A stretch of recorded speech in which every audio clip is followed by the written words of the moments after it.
கர்த்தருடைய நாமம் மகிமைப்படுவதாக. நாம் பிலிப்பியருக்கு எழுதின நிருபம் 2வது அதிகாரம் 12-13 வசனத்தை நாம் வாசிப்போம். ஆதலால் எனக்கு பிரியமானவர்களே, நீங்கள் எப்பொழுதும் கீழ்ப்படுகிறபடியே நான் உங்களுக்கு சமீபமாய் இருக்கும் பொழுது மாத்திரமல்ல, நான் தூரமாய் இருக்கிற இப்பொழுதும் அதிக பயத்தோடும் நடுக்கத்தோடும் உங்கள் ரட்சிப்பு நிறைவேற பிரயாசப்படுங்கள். ஏனெனில் தேவனே தம்முடைய தயவுள்ள சித்தத்தின்படி விருப்பத்தையும் செய்கையையும் உங்களில் உண்டாக்குகிறவராய் இருக்கிறார். போதும்.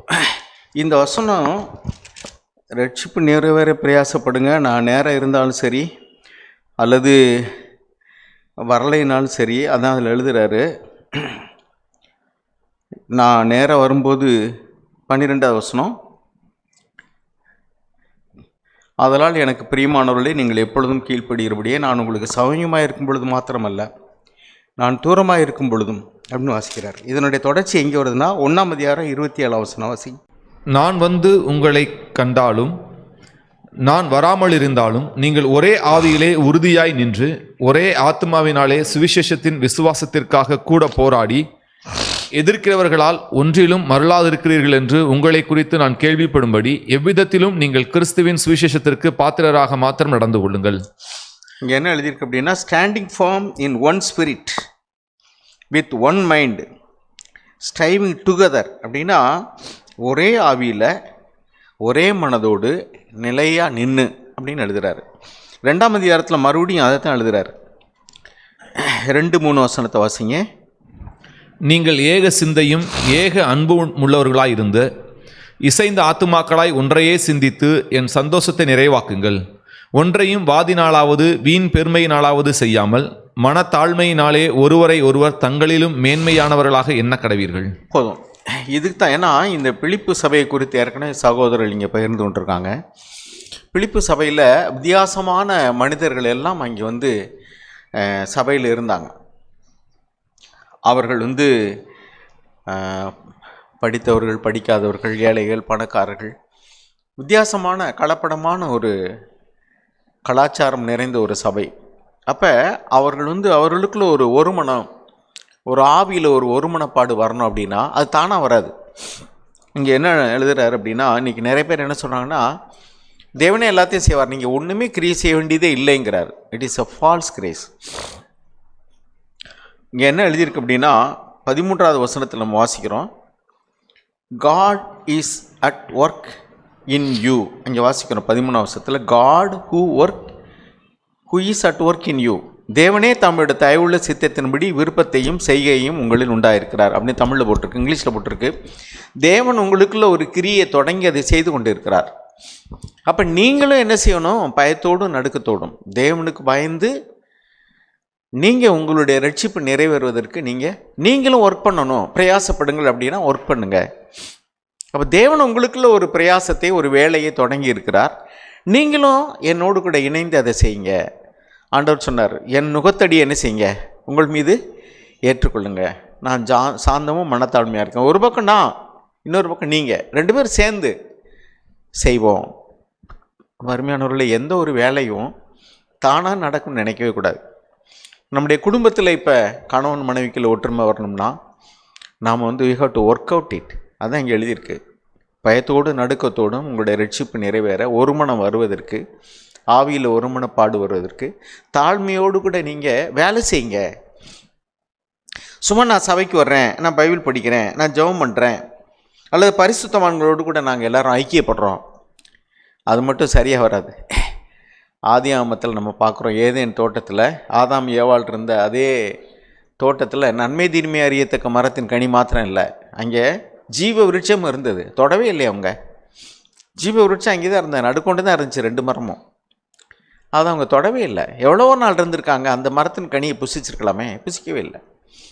கடைசியில் அவங்க பாவம் செஞ்ச பின்னாடி தேவன் நம்ம புசிக்காதபடி வெளியே துரத்திட்டார்.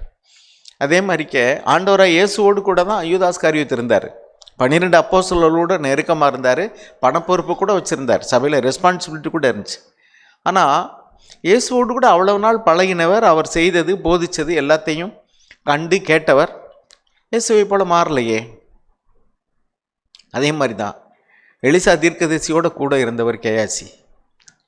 ஆனால் எலிசாவை போல் அவர் ஒரு தீர்க்கதரிசியாக மாறி இருக்கலாம். எலியா கூட இருந்து எலிசா மாறினார். ஆனால் எலிசா கூட இருந்த கேயாசி பொருளாசைக்காரராக மாறிட்டார். காரணம் என்ன? நமக்குள்ளே விருப்பத்தையும் செய்யையும் தேவன் உண்டு பண்ணுகிறார். ஆனால் நாமளும் அதற்கு இசைந்து வேலை செய்யணும். அதுதான் work out your salvation with fear and trembling. பயத்தோடும் நடுக்கத்தோடும் உனக்குள்ளே தேவன் தொடங்கின ரட்சிப்பு நிறைவேறுவதற்கு நீயும் வேலை செய்யணும், பிரயாசப்படணும். நான் ஒரு உதாரணத்தை சொல்ல விரும்புகிறேன். பழைய ஏற்பாட்டின் காலத்தில் ஆகாயனுடைய புஸ்தகம் 2வது அதிகாரம் 4வது வசனம் வாசிங்க. ஆனாலும் செருபாபேலே, நீ திடன்கொள் என்று கர்த்தர் சொல்கிறார். யோத்சதாக்கின் குமாரனாகிய யோசுவா என்னும் பிரதான ஆசாரியனே, நீ திடன்கொள். தேசத்தின் எல்லா ஜனங்களே, நீங்கள் திடன்கொள்ளுங்கள், வேலையை நடத்துங்கள் என்று கர்த்தர் சொல்லுகிறார். நான் உங்களுடனே இருக்கிறேன் என்று சேனைகளின் கர்த்தர் சொல்லுகிறார். அப்போ என்ன சொல்கிறாரு? நான் உங்களோட கூட இருக்கிறேன், நீங்கள் என்ன செய்யுங்க, திடன் கொண்டு வேலையை செய்யுங்க. அப்படின்னா வேலை செய்யாமல் சும்மா இருந்தாலே தேவன் செஞ்சிருவார் அப்படின்னு நம்ம நினைக்கக்கூடாது. நம்ம ஒரு காரியத்தை செய்ய வேண்டியிருக்கு. அங்கே பாருங்கள், தேவனுடைய ஆலயத்தை கட்டுவதற்கு தாரியுஸ் அரசன் மூலமாக தேவன் அவர்களுக்கு உதவி செய்தார். அவர்கள் வேலையை ஆரம்பிக்கிறார்கள். இந்த வேலையை ஆரம்பிக்கும் போது தேவன் என்ன சொல்கிறாரு? 4வது வசனம். ஆனாலும் செருபாபேலே, நீ திடன்கொள் என்று கர்த்தர் சொல்லுகிறார். யோத்சதாக்கின் குமாரனாகிய யோசுவா என்னும் பிரதான ஆசாரியனே, நீ திடன்கொள். தேசத்தின் எல்லா ஜனங்களே, நீங்கள் திடன்கொள்ளுங்கள், வேலையை நடத்துங்கள் என்று கர்த்தர் சொல்லுகிறார். நான் உங்களுடனே இருக்கிறேன் என்று சேனைகளின் கர்த்தர் சொல்லுகிறார். ஒர்க் ஃபார் ஐ ஆம் வித் யூ. 2 இருக்கு. நான் உன்னோடு கூட இருக்கிறேன், நீ வேலை செய்யி. அதுக்கு முந்தின வசனத்தில் பார்த்தீங்கன்னா, எருசலேம் இருந்த சாலமோன் கட்டின தேவாலயம் இடிக்கப்பட்டு போய்விட்டது. 66 வருஷம் ஆயிடுச்சு. இப்போ தேவாலயத்தை கட்டுவதற்கான அனுமதியோடு கூட கட்டத் தொடங்கினார்கள். கட்டத் தொடங்கி அந்த ஆலய வேலை நடந்துகிட்டு இருக்கும்போது அங்கே என்ன நடக்குது அப்படின்னாக்கும், இந்த இடத்துல அந்த 3வது வசனத்தை வாசிங்க. இந்த ஆலயத்தின் முந்தின மகிமையை கண்டவர்களில் உங்களுக்குள்ளே மீந்திருக்கிறவர்கள் யார்? இப்பொழுது இது உங்களுக்கு எப்படி காண்கிறது? அதற்கு இது உங்கள் பார்வையில் ஒன்றுமில்லாதது போல் காண்கிறது அல்லவா? பாருங்க, முதல்ல ஒரு தேவாலயத்தை பார்த்தாங்க, சாலமோன் கட்டினது. அது ரொம்ப பிரமாதமாக இருந்தது. அப்போ இருந்த வயதானவர்கள் இப்பொழுது இருக்கிறார்கள். அவர்கள் இப்பொழுது மறுபடியுமாக இடிக்கப்பட்டு திருப்பி கட்டப்படுகிற ஆலயத்தை பார்க்கிறார்கள். அதே அஸ்திபாரத்தின் மேலே தான் கட்டுறாங்க. அப்போ நீளம் அகலம் எல்லாம் ஒன்றா தான் இருக்கும். அதே கேதுரு மரங்களை கொண்டு தான் அவங்க என்ன மரங்களை கொண்டு கட்டினாங்களோ அதே இம்போர்ட்டட் மரங்களை வச்சு தான் கட்டினாங்க. ஆனால் அந்த முந்தின ஆலயத்தினுடைய மகிமையோடு கம்பேர் பண்ணி பார்க்கும்போது ரொம்ப கஷ்டமாக இருந்துச்சு. எஸ்ராவினுடைய புஸ்தகம் 3வது அதிகாரம் வாசிங்க. எஸ்ராவினுடைய புஸ்தகம் 3வது அதிகாரம் 10 வாசிங்க. சிற்பாசாரிகள் கர்த்தருடைய ஆலயத்திற்கு அஸ்திபாரம் போடுகிற போது இஸ்ரவேல் ராஜாவாகிய தாவீதுடைய கட்டளையின்படியே கர்த்தரை துதிக்கும்படிக்கு எஸ்ராவா சரி வாசிங்க. வஸ்திரங்கள் தரிக்கப்பட்டு பூரிகைகளை ஊதுகிற ஆசாரியரையும் தாளங்களை கொட்டுகிற ஆசாபின் குமாரராகிய லேவியரையும் நிறுத்தினார்கள். கர்த்தர் நல்லவர், இஸ்ரவேலின் மேல் அவருடைய கிருபை என்றும் உள்ளது என்று அவரை புகழ்ந்து துதிக்கையில் மாறி மாறி பாடினார்கள். பாருங்க, அவங்க செய்ய வேண்டியதெல்லாம் எல்லாம் செய்யிட்டாங்க. சரி, அடுத்து கர்த்தரை துதிக்கையில் ஜனங்கள் எல்லாரும் கர்த்தருடைய ஆலயத்தின் அஸ்திபாரம் போடப்படுகிற நிமித்தம் மகா கம்பீரமாய் ஆரவரித்தார்கள். இருங்க, தாவீது அவர்களுக்கு கட்டளையிட்ட முறைமையின்படியே லேவியர்கள் ஆசாரியர்கள் எல்லாரும் புகழ்கிறாங்க, துதிக்கிறாங்க. அவர்கள் அந்த இசை கருவிகளை எல்லாம் மீட்டுறாங்க. அப்போ அதெல்லாம் ஒரு டைரக்ஷன் எப்படியோ அதன்படியே செய்கிறாங்க. அப்புறம் அஸ்திபாரம் அந்த சாலமோன் போட்டாத அஸ்திபாரத்தின் மேலேயே கட்டுறாங்க. நீல அகலம் எல்லாம் கரெக்டு தான். அதுக்கடுத்து வாசிங்க. முந்தின ஆலயத்தை கண்டிருந்த முதிர் வயதான ஆசாரியரிலும் லேவியரிலும் பிதாக்கள் வம்சங்களில் தலைவரிலும் அநேகர் இந்த ஆலயத்துக்கு தங்கள் கண்களுக்கு முன்பாக அஸ்திபாரம் போடப்படுகிறதை கண்டபோது மகா சத்தமிட்டு அழுதார்கள். வேறே அநேகம் பேரோ கம்பீர சந்தோஷமாய் ஆர்ப்பரித்தார்கள். ஜனங்கள் மகா கம்பீரமாய் ஆர்ப்பரிக்கிறதினால் அவர்கள் சத்தம் வெகு தூரம் கேட்கப்பட்டது. ஆனாலும் சந்தோஷ ஆரவாரத்தின் சத்தம் இன்னதென்றும் ஜனங்களுடைய அழுகையின் சத்தம் இன்னதென்றும் பகுத்தறியக்கூடாது இருந்தது. வெளியில் இருக்கவங்களுக்கு அழுகிறாங்க ஒரு சிலர் சத்தமாக கம்பீரமாக சத்தமிடுறாங்க சந்தோஷத்தினால எழும்புகிற சத்தம் என்ன, அழுகிறதுனால வர்ற சத்தம் என்னன்னு வெளியில் தெரியல. இங்கேயும் பாருங்கள், ஒரு சிலர் ஆவியானுடைய பிரசன்னத்தை உணரும்போது ஒரு சிலர் சந்தோஷமாக துதிக்கிறாங்க, அல்லேலூயா ஸ்தோத்திரம்னு. ஒரு சிலர் ஆவியில் நிறைந்து அழுகிறாங்க. ஸோ 2 சத்தம் இருக்குது, ஆனால் வெளியில் உள்ளவங்களுக்கு தெரியல. ஓகே. ஆனால் இப்போ என்னென்னா, ஒரு சாரார் புதுசாக அந்த ஆலயத்தை பார்க்கும்போது, ஆகா இடிந்து கிடந்த ஆலயத்தை நம்ம கட்ட ஆரம்பிச்சிட்டோம் அப்படின்னு ஒரு சந்தோஷத்தினால அவங்க வந்து ஆண்டவரை துதிக்கிறாங்க. ஆனால் முந்தின ஆலயத்தை பார்த்தவங்களுக்கு அந்த முந்தின ஆலயத்தினுடைய மகிமையோட கம்பேர் பண்ணி பார்க்கும்போது இவங்களுக்கு ரொம்ப கஷ்டமாக இருக்கும். ஏன்? அதே டைரக்ஷன் தான், அதே பாட்டு, அதே இசை வாத்தியம் எல்லாம் இருக்குது, அதே நீளம் அகலம் அஸ்திபாரம் அதே மாதிரியான மரங்களை கொண்டு தான் கட்டுறாங்க, குவாலிட்டி. ஆனால் என்ன நிலைமை இப்போ அப்படின்னாக்கும், அவர்களுக்கு முந்தினதை பார்த்தவங்களால ஜீர்ணிக்க முடியல. காரணம் என்ன அப்படின்னா, அதனுடைய முன்னாடி உள்ளதான பில்டிங் வந்து சாலமோன் 7 வருஷம் கட்டினார். இது 4 வருஷத்தில் முடிஞ்சிருச்சு. அந்த 7 வருஷம் கட்டின ஆலயம் எப்படி இருந்ததுன்னா, நீல அகலம்லாம் ஒரே மாதிரி இருந்தால் கூட அந்த மரங்கள் எல்லாம் தங்கத்தினால் கவர் பண்ணப்பட்டது. அதனுடைய அழகே அழகு. அது மாதிரி பக்கத்தில் பூரா இப்போ என்னன்னா இடிபாடுகளாக கிடக்கு. கட்டடம் கட்டின இடத்துல உள்ள அஸ்திவாரத்தை க்ளீன் பண்ணி கட்ட ஆரம்பிச்சிட்டாங்க, ஆனால் சுற்றியில் என்ன கிடக்கு? இடிபாடுகள். ஆனால் சாலமோன் கட்டின தேவாலயத்தை சுற்றி வந்து இன்னும் எத்தனையோ பிரகாரங்கள்லாம் பெருசு, அலங்காரங்கள், பக்கத்தில் பூரா கட்டடங்கள். இப்போ வந்து நிறைய கட்டடங்கள் இருக்கிற இடத்துல ஒரு மைமையான கட்டடம் இருக்கிறதுக்கும், சுற்றி எல்லாம் இடிஞ்சு கிடக்கிற இடிபாடுகளுக்கு நடுவில் ஒரு கட்டடத்தை கட்டுறதுக்கு எப்படி இருக்கும்? அழுதாங்க அவங்க, அந்த ஆலயத்தை பார்த்தவங்க. ஸோ இப்போ என்ன சொல்கிறார், அவங்கள என்கரேஜ் பண்ணுறதுக்கு தான் இப்போ ஆகாய் வந்து இப்போ பேசுகிறார். என்ன பேசுகிறார் ஆகாய் தீர்க்கதரிசியின் மூலமாக? முந்தின ஆலயத்தை கண்டவர்கள் இருக்கிறீங்களான்னு கேட்டது யார் தான்? யார் கேட்டா? ஆண்டவர் தான் கேட்குறாரு, ஆவியானவர் தான் கேட்குறாரு. கேட்டுட்டு என்ன சொல்கிறாருன்னா, அவங்க வந்து அதோட கம்பேர் பண்ணி ஒத்து பார்க்கும்போது நத்திங், இது ஒன்றுமே இல்லை அப்படின்னு வருத்தப்படுறாங்க. அப்போ தான் இந்த தீர்க்கதரிசியின் மூலமாக என்கரேஜ் பண்ணுறாரு. என்ன சொல்கிறாரு? டேக் கரேஜ், தைரியமாக இரு, அது இப்படி இருக்கேன்னு நீ கவலைப்பட வேண்டாம். 9ஆம் வசனத்தை வாசிங்க. 2:9. முந்தின ஆலயத்தின் மகிமையை பார்க்கிலும் இந்த பிந்தின ஆலயத்தின் மகிமை பெரிதாயிருக்கும் என்று சேனைகளின் கர்த்தர் சொல்லுகிறார். இவ்விடத்திலே சமாதானத்தை கட்டளையிடுவேன் என்று சேனைகளின் கர்த்தர் உரைக்கிறார் என்று சொல் என்றார். The later glory of this house will be greater than the former. முந்தின மகிமையை காட்டிலும் பிந்தின மகிமை பெரியதாக இருக்கும்.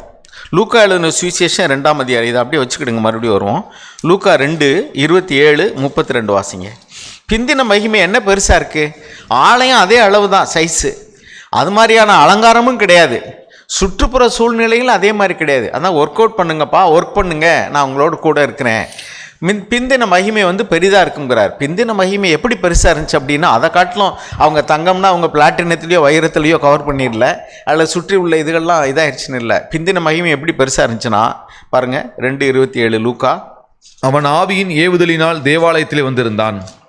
இயேசு என்னும் பிள்ளைக்காக நியாயப்பிரமாண முறைமையின்படி செய்வதற்கு தாய் தகப்பன்மார் அவரை உள்ளே கொண்டு வருகையில், உம்முடைய இரட்சணியத்தை என் கண்கள் கண்டது என்றான். இங்கே பாருங்கள், a light of revelation to the Gentiles and the glory of your people Israel. அங்கே மேலே என்ன எழுதியிருக்கு பாருங்கள். தமிழ் இங்கிலீஷும் ஒத்து வரல. தமிழில் 32 வேறையாக இருக்குது, தமிழில் 30 இருக்குது, இங்கிலீஷில் 32 இருக்குது. பிரஜாதிகளுக்கு பிரகாசிக்கிற ஒளியாகவும் உம்முடைய ஜனமாகிய இஸ்ரவேலுக்கு மகிமையாகவும்.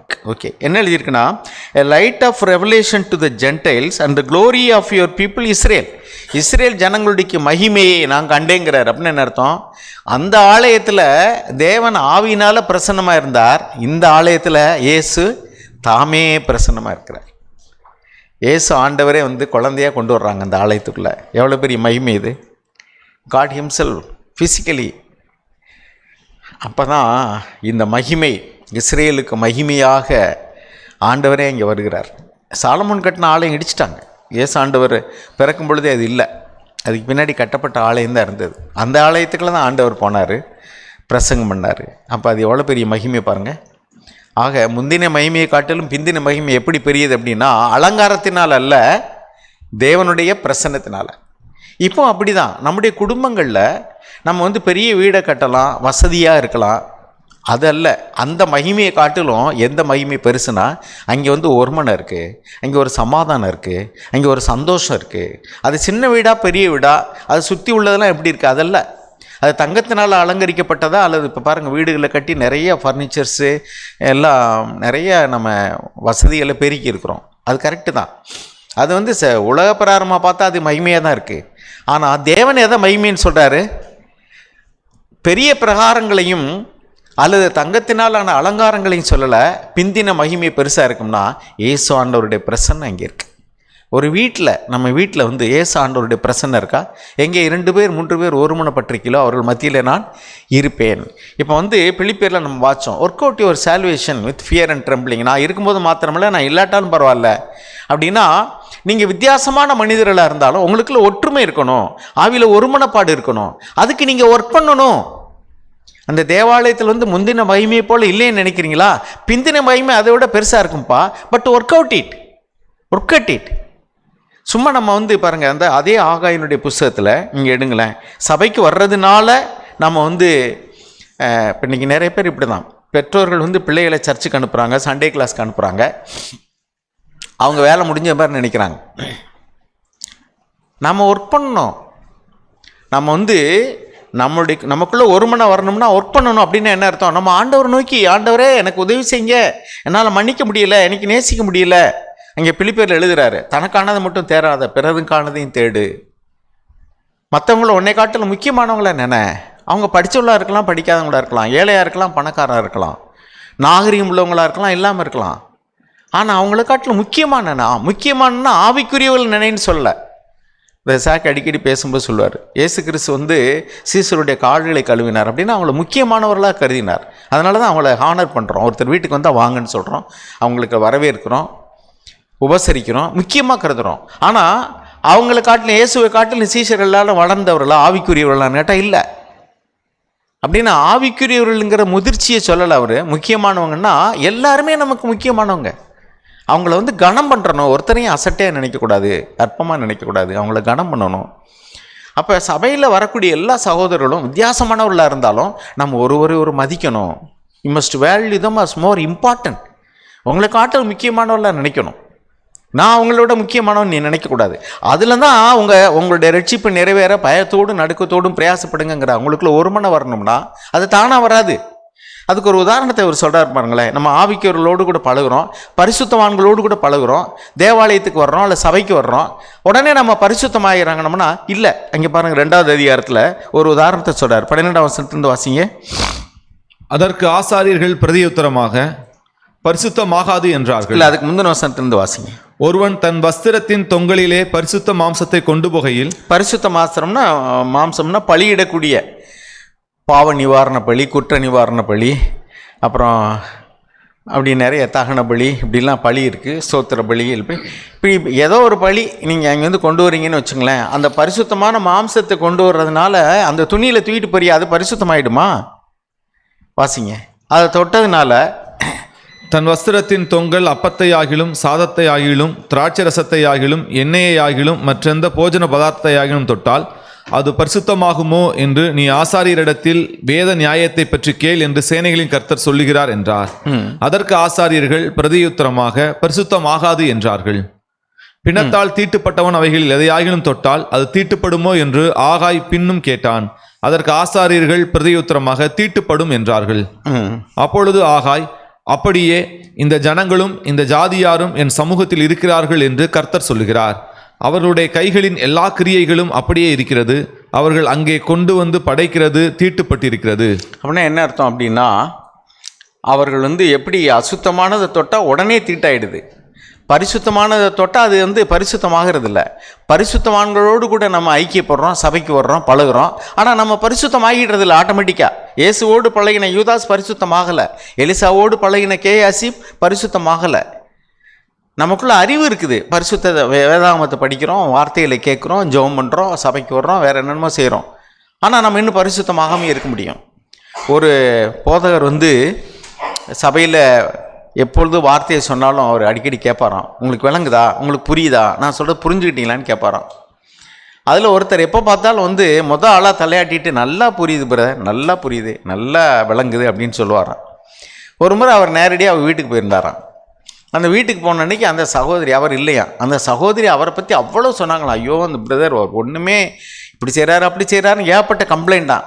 அவருக்கு ரொம்ப சங்கடமாக இருந்துச்சு. என்னடா நல்லா புரியுதுன்னு ஆளாக தலையாட்டுறாரு, ஒரு வீடு இப்படி இருக்கேன்ட்டு.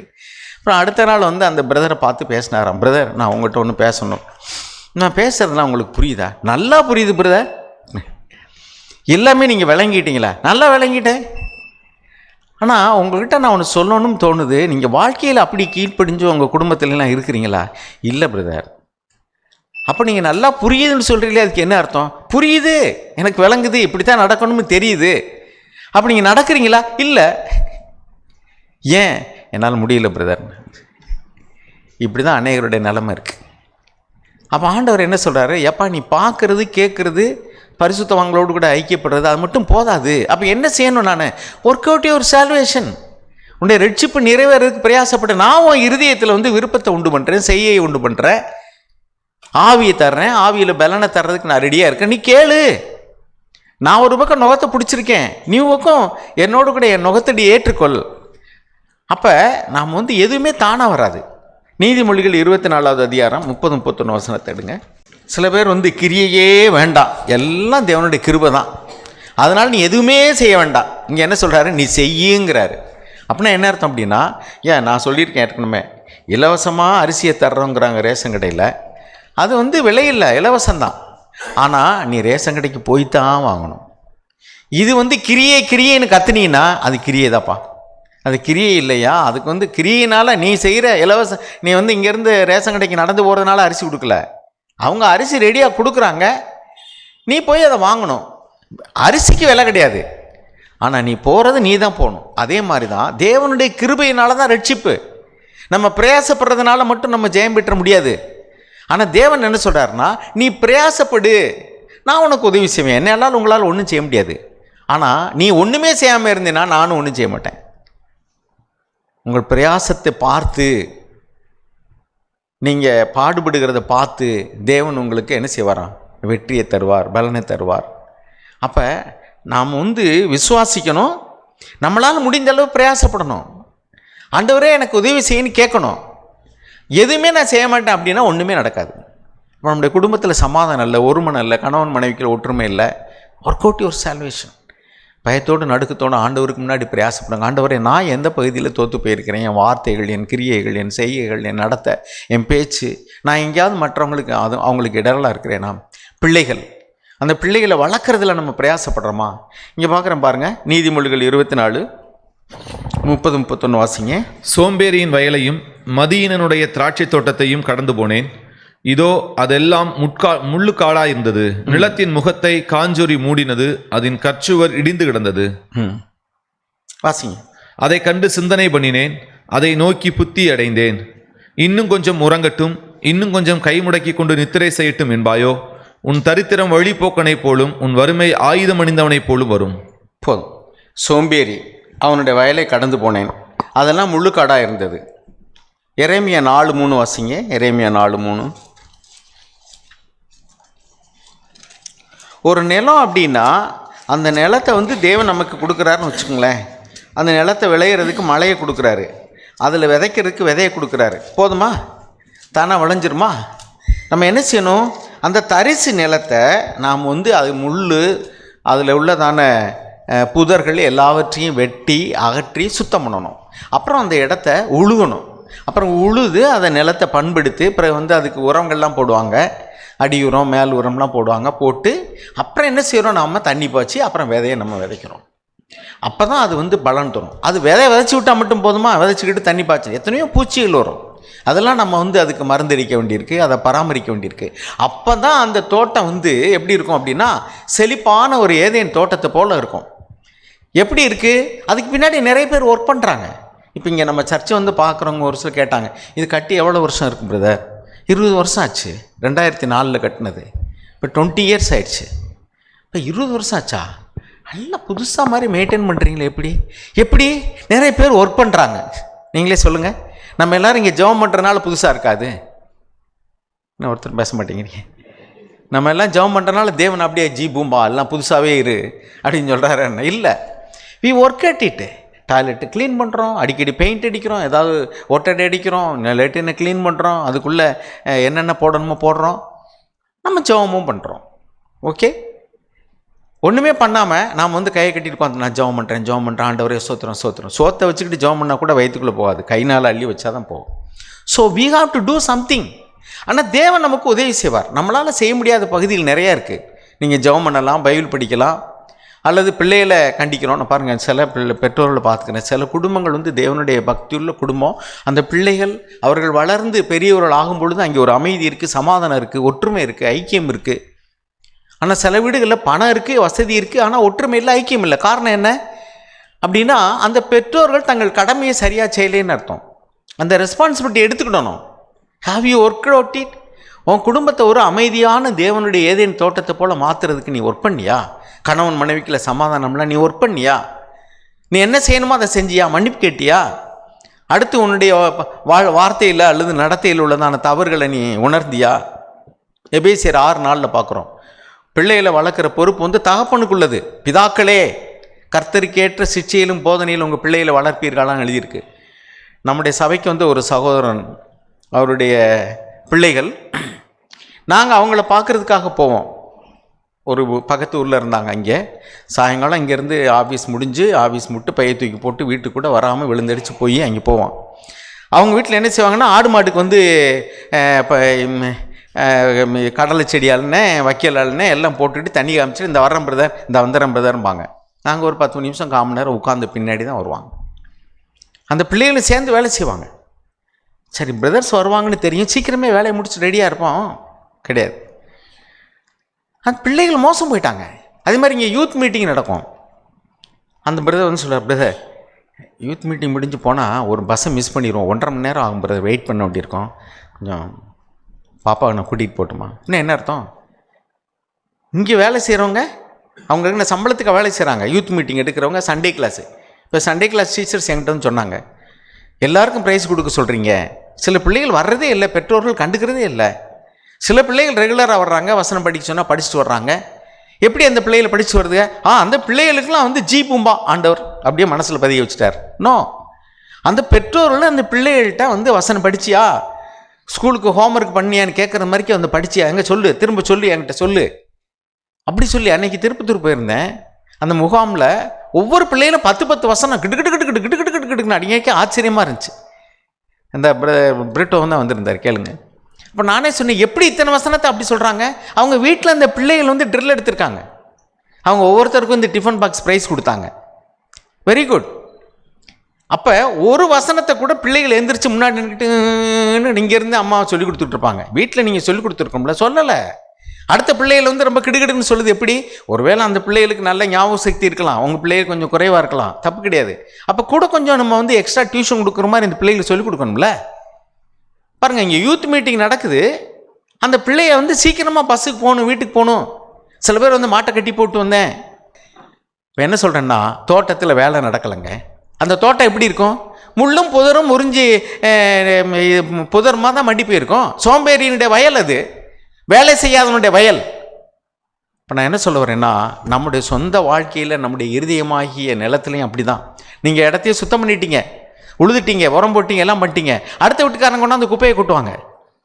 கேர்ஃபுல்லாக இருக்கணும். இப்போ சாக் சொன்னார் இந்த வசனத்தில், ஒரு ரவுண்டை போட்டு பிள்ளையை கலர் அடிக்க சொல்லுங்கள், அதில் நிறைய கேப் இருக்கும். அப்படின்னா என்ன அர்த்தம்? ஃபுல்லாக இல்லை. அந்த கேப்பில் என்ன?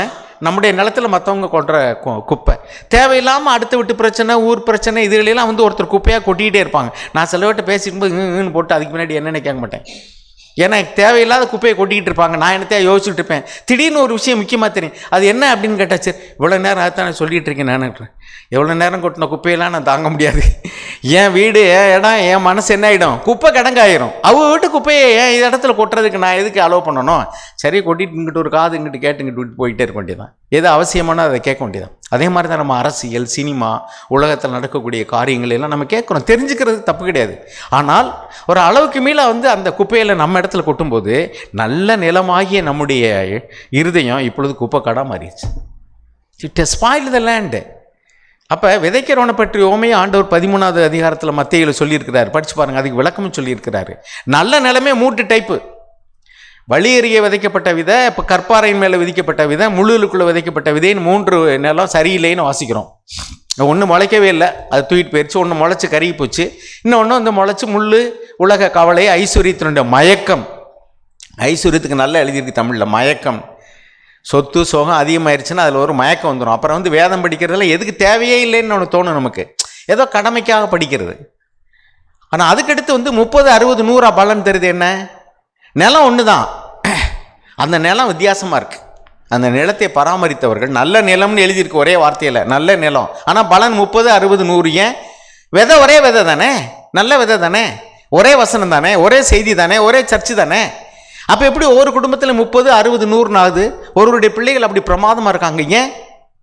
சில பேர் பார்த்துருக்கேன், பேரண்ட்ஸு அவர்களுக்கு ஃபஸ்ட்டு ப்ரியாரிட்டி வேலை, படிப்பு, அந்த பிள்ளைகளுடைய உடல் நலம்.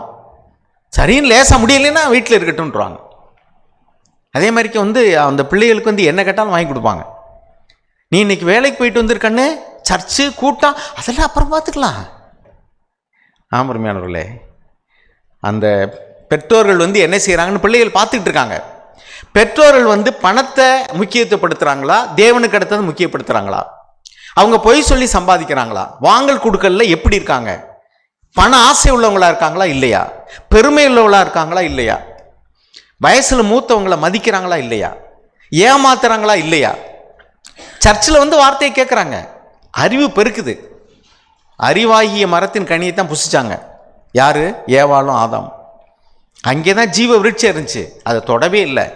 கடைசியில் துரத்தப்பட்டாங்க. அப்படி தான் ஒரே சபைக்கு வர்றோம், ஒரே வார்த்தையை கேட்குறோம், ஒரே செய்தி. ஒரு வீடு ஏதேன் தோட்டம் மாதிரி இருக்கு. அந்த பிள்ளைகள் கீழ்ப்படியவர்களாக இருக்கிறாங்க. அந்த குடும்பத்தில் சமாதானம் இருக்குது, கணவன் மனைவிக்குள்ள சமாதானம் இருக்குது. அவங்க பெருசான பின்னாடி அந்த குடும்பத்தில் ஒரு ஒற்றுமை இருக்குது, ஐக்கியம் இருக்குது. இன்னொரு வீடு அதே சர்ச்சுக்கு போனவங்க தான், அதே விதை தான் இங்கே விழுந்துச்சு, அதே நிலந்தான். 30, 60, 100. ஏன்? அந்த பண்படுத்துகிற வேலையில் அவங்க சோம்பேறியாக இருந்தாங்க. அவங்க கவனிக்கலை. அவங்களுடைய ப்ரியாரிட்டி எல்லாம் வேலை, காசு. இன்னைக்கு ஒரு நாளைக்கு வேலைக்கு போகலைன்னா காசு போயிரும்லப்பா, அதெல்லாம் கேட்டுக்கலாம். அதான் யூடியூப்பில் இருக்குல்ல. இன்னைக்கு வேலைக்கு போயிட்டு வா, இன்னைக்கு ஒரு 1000 ரூபா கிடைக்கிறது போயிரும்ல, அது சம்பாதிக்க முடியுமா? இது யூடியூப்பில் இருக்க, என்னைக்கு வேணாலும் பார்த்துக்கலாம். பார்த்துக்கலாம். 1.5 மணி நேரம் லேட் ஆயிரும், நம்ம பஸ்ஸை மிஸ் பண்ணிடுவோம். அதனால் இன்றைக்கி மாடு கிடக்கு, கண்டு கிடக்கு. இது என்ன செய்தி? நான் சொல்கிறேன், இது என்ன பெரிய செய்தி? புதுசாக அவங்க பிரசங்கம் பண்ணிட போகிறாங்க, எனக்கு மேலே அவங்க பிரசங்கம் பண்ண போகிறாங்க.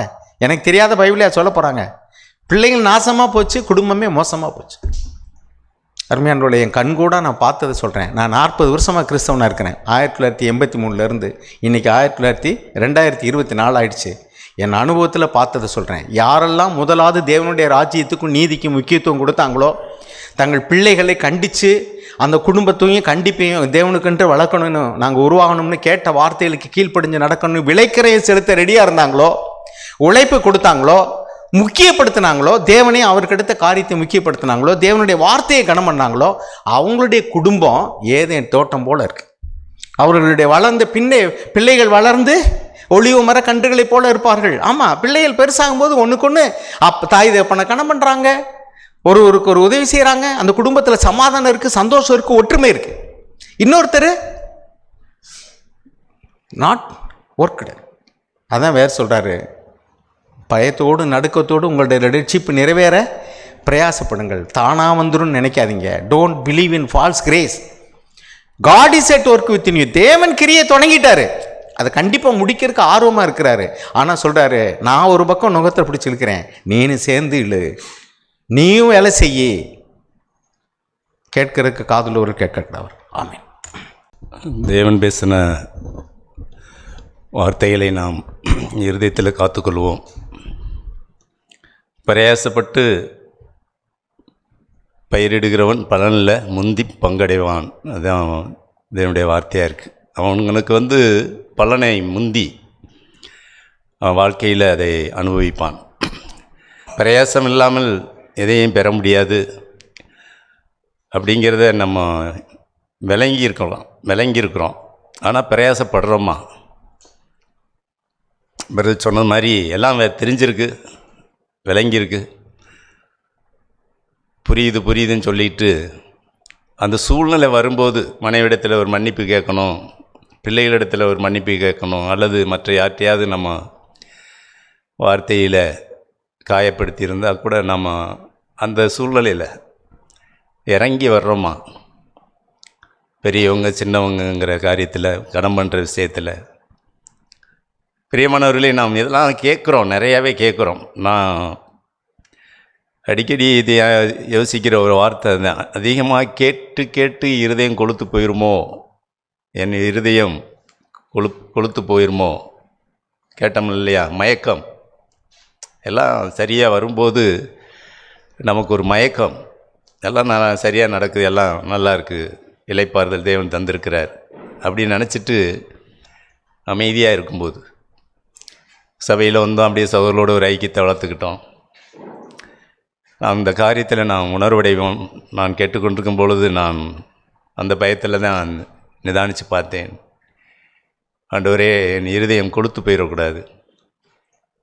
ரட்சிப்பு ஆரம்பத்தில் இருந்த அந்த நொறுங்கின ஆவி, பணிந்த ஆவி, அந்த பயத்தின் ஆவி, கர்த்தருக்கு பயப்படுகிற பயம், தேவனுடைய காரியத்தில் முதல். ஆண்டவரே, அந்த காரியத்தில் இன்னும் நான் தேரணும், வளரணும். முந்தின ஆலயத்தை விட பிந்தின ஆலயத்தின் மகிமை மேன்மையாக தான் இருக்கணும். ஆனால் அங்கேயே பழைய ஏற்பாட்டில் நம்ம அது மேன்மையில்லாததை பார்த்து ஜனங்கள் அழுதார்கள்னு பார்த்தோம். புதிய ஏற்பாட்டில் அதைத்தான் சொல்கிறாரு, முந்தின ரசத்தை விட பிந்தின ரசம் ருசியாகத்தான் இருக்கணும், ருசியாகத்தான் இருக்கணும். அந்த குடும்பம் ஆரம்பத்தில் இருந்த சமாதானத்தை விட நீதிமான்களுடைய பாதை நடுப்பகல் வரைக்கும் பிரகாசிக்கிற அந்த வெளிச்சம், முந்தின ரசத்தை விட பிந்தின ரசம் அது அதிக ருசி உள்ளதாய். என் திருமண நாளில் தேவன் பேசின வார்த்தை அது. எங்களுக்கு அன்றைக்கி திருமணத்தில் கொடுக்கப்பட்ட செய்தி அது. அதை நான் எழுதி கொண்டேன், டைரியில் எழுதி கொண்டேன். அடிக்கடி அதை நான் தியானிக்கிறேன். நான் வீட்டில் அடிக்கடி சொல்லுவோம், ஆரம்பத்தில் இருந்த அன்பை விட நம்ம வாழ்க்கையில், குடும்ப வாழ்க்கையில் அந்த அன்பு பெருகிக்கிட்டே இருக்கணும். ஆரம்பத்தில் நல்லா இருந்தோம் பிரதர், இப்போ ஆரம்பத்தில் இருந்த சமாதானம் சந்தோஷம் மாதிரிலாம் இப்போ இல்லை அப்படின்னா அந்த மகிமை, தேவாலயத்தில் மகிமை இல்லையே, தேவாலயத்தின் மகிமை இல்லை. கதை சொல்கிறது மாதிரி இருக்கக்கூடாது கிறிஸ்தவ வாழ்க்கை. ஒரு காலத்தில் நான் அப்படி இருந்தேன், இப்போ அப்படி இல்லை அப்படிங்கிறது அல்ல. ஒரு காலத்தில் நான் குறைவாக இருந்தேன், இப்பொழுது தேவன் என்னை நிறைவாய், தேவனுடைய கிருபையில், தேவனுடைய இரக்கத்தில், தேவனுடைய சாயலில் நம்ம கேட்டோம்ல, அந்த ரட்சிப்பு நிறைவேறும்படி இன்னும் பரிசுத்தமுள்ளவன் இன்னும் எல்லாத்துலேயும் நம்ம திருப்தியாக இருக்கலாங்க. நான் ஆண்டவர்கிட்ட ஜெபிக்கும்போது சொல்லுவேன், ஆண்டவரே, எல்லா காரியத்திலையும் நான் திருப்தியாக இருந்துட முடியும், ஆனால் உம்மை போல மாறுற காரியத்தில், அந்த பரிசுத்தத்தில் எனக்கு திருப்தி வந்துடவே கூடாது. போதும், நான் கொஞ்சம் பரவாயில்ல அப்படிங்கிற புத்தி எனக்கு வேண்டாம். இன்னும் எத்தனையோ அசிங்கங்கள் இருக்குது, இன்னும் எத்தனையோ பெருமை, எத்தனையோ இருதயத்தில் எரிச்சல், முறுமுறுப்பு, அதை நான் கழுவிக்கொண்டு, அதைத்தான் முன்ன வரைக்கும் கேட்டோம், பிரயாசம். தேவன்கிட்ட போனோம்னா தேவன் அதில் கிருபை தர்றார், பலன் தர்றார், நம்மளை விடுதலையாக்குறார். யார் மேதாவது விரை நீட்டிட்டோம், உங்களை மனசை வேதனைப்படுத்திட்டோம் அப்படின்னா அந்த ராத்திரியில் எப்படி தூக்கம் வரும்? தூக்கம் வருதுன்னா நமக்கு மகிமை, தேவனுடைய மகிமை, கிருபை இழந்துட்டோம். ஆரம்பத்தில் அப்படி கேட்டோம், மன்னிப்பு கேட்டோம், சின்ன சின்ன காரியத்துக்கெல்லாம் ஒப்புரவாகும். சின்ன சின்ன காரியத்தில் உண்மையாக இருந்தோம், அடுத்த மட்டும் பொருள் வேணாம், தூக்கி கொண்டு கொடுத்துருவோம் அப்படிலாம் நம்ம செல்லுஞ்செலவை கணக்கு பார்த்தோம். சகவி போல் நாளத்தனையாக கூட ஆரம்பத்தில் ஒரு பஸ்ஸில் ஒரு டிக்கெட்டை ஏமாற்றிட்டோம்னா கொண்டு போய் செட்டில் பண்ண ஆட்கள்லாம் உண்டு. ஆனால் இன்றைக்கி சாதாரண கடைகளில் ஏதோ ஒரு ஜாமான் காரியங்கள் வாங்கும்போது 5 ரூபா 10 ரூபாய்க்காக போய் சொல்லி ஏமாத்துகிற காரியங்கள். அப்போ காரணம் என்ன? அந்த மகிமையை இழந்துட்டோம், ரட்சிப்பு குறுகி போச்சு. தியேத்ரா சபையை குறித்து ஆண்டவர் ஒரு சாட்சி சொல்கிறார். அந்த சாட்சி தான் நமக்கு வேண்டும். 2வது அதிகாரம், வெளிப்படுத்தின விசேஷம் 2:19. உன் கிரியைகளையும், உன் அன்பையும், உன் ஊழியத்தையும், உன் விசுவாசத்தையும், உன் பொறுமையையும், நீ முன்பு செய்த கிரியைகளிலும் பின்பு செய்த கிரியைகள் அதிகமாய் இருக்கிறதையும் அறிந்திருக்கிறேன். முன்பை விட, அந்த முந்தின ரசத்தை விட பிந்தின ரசம் அது ருசியுள்ளதாய் அதிகமாய், தேவனுடைய பார்வையில் அப்படிப்பட்ட ஒரு சாட்சி. முந்தி இருந்த பொறுமையை விட இப்பொழுது உன இடத்துல அதிகமாக இருக்கப்பா. முன்பு இருந்த விசுவாசத்தை விட இப்பொழுது விசுவாசம் அதிகமாக இருக்குது. முன்பு இருந்த தாழ்மையை விட, முன்பு இருந்த கீழ்ப்படிதலை விட இப்போ அதிகமாக இருக்குது. இந்த சாட்சி நமக்கு வேணும். இந்த சாட்சி, இதுக்கு பிரயாசப்படாமல் பலன் இல்லை. அருமையான வார்த்தை. சோம்பேறி நிலம் எப்படி இருந்ததான்? முள்ளுக்காடாக தான் இருக்குது. நிறைய குடும்பங்களில் சபையில் ரொம்ப வேதனையான சில காரியங்கள்லாம் சில குடும்பங்களை கேள்விப்படும் கஷ்டமாக இருக்குது. எவ்வளோ வார்த்தையில் கேட்குறாங்க, ஆனால் கணவன் மனைவியில் சண்டையும் சமாதானமும் இல்லாமல், சமாதானம் இல்லாமல், பண ஆசை, பொருளாசை, அதுக்கு பின்னாடி ஓடக்கூடிய ஆட்கள். போகும்போது ஒன்று அள்ளிக்கிட்டு போக முடியாது. எல்லாமே மாயை. கொஞ்ச நாள் நம்ம சேர்த்து வச்சிருக்கலாம், எல்லாம் கொஞ்ச நாள் எல்லாமே நம்ம விட்டு, நம்ம ஒரு தலைமுறை தான் நம்ம அந்த அதில் எங்கள் அம்மா சம்பாதிச்சாங்க, அப்பா சம்பாதிச்சாங்க, சேர்த்து வச்சாங்க. அடுத்த தலைமுறையில் அந்த பேச்சு இருக்காது, எல்லாம் போயிடும். தேவனுடைய அந்த ரட்சிப்பு மட்டுமே நமக்கு நிலைத்திருக்கிறது. அது ஒன்றுமே நமக்கு நம்மோடு கூட இருக்கக்கூடியதாக இருக்கிறது. அதை நாம் காத்துக்கொள்வோம், அதை தேடுவோம், பிரயாசப்படுவோம். நாம் நல்ல நல்ல வார்த்தைகளை நாம் கேட்குறோம் சபையில், அதற்கு நாம் ஒப்பு கொடுப்போம். தனிமையில் நாம் அதை குறித்து தியானிப்போம். தேவன் நமக்கு உதவி செய்வார்.